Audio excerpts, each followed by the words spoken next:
वशीकरण जादूटोणा करणारी आमची संस्कृती नाही, संतांचे विचार सांगणारे आमचे गुरु असे विधान भरत गोगावले यांनी केले. विठ्ठल रुक्मिणी, ज्ञानेश्वर महाराज, तुकाराम महाराज यांचे विचार प्रवचन आणि कीर्तन सांगणाऱ्यांना आम्ही गुरु म्हणून स्वीकारतो असंही भरत गोगावले यांनी म्हटले. मात्र काही दिवसापूर्वी भरत गोगावलेंच्याही फोटोमुळे वादळ उठलं होतं. तंत्रमंत्र केल्याची टीका गोगावलेंवरही झाली होती. हे विशेष.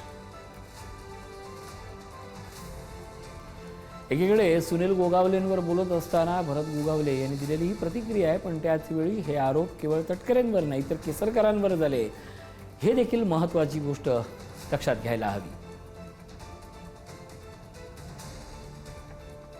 गुरु महाराज किंवा काय चांगल्या मोकळ्या मनाचे असतात.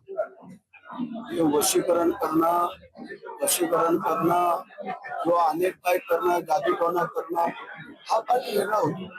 आता आमचे प्रत्येकांचे गुरु आहेत, म्हणून ते सांप्रदायिक गुरु आहेत की जे विठ्ठल रुक्मिणी माता असेल, ज्ञानेश्वर माऊली असेल, तुकाराम महाराज असेल किंवा काय त्यांचे जे काय प्रवचन कीर्तन त्यांनी केलेलं कार्य ते सांगत असतात, त्यांचे आम्ही गुरु म्हणून स्वीकारतो.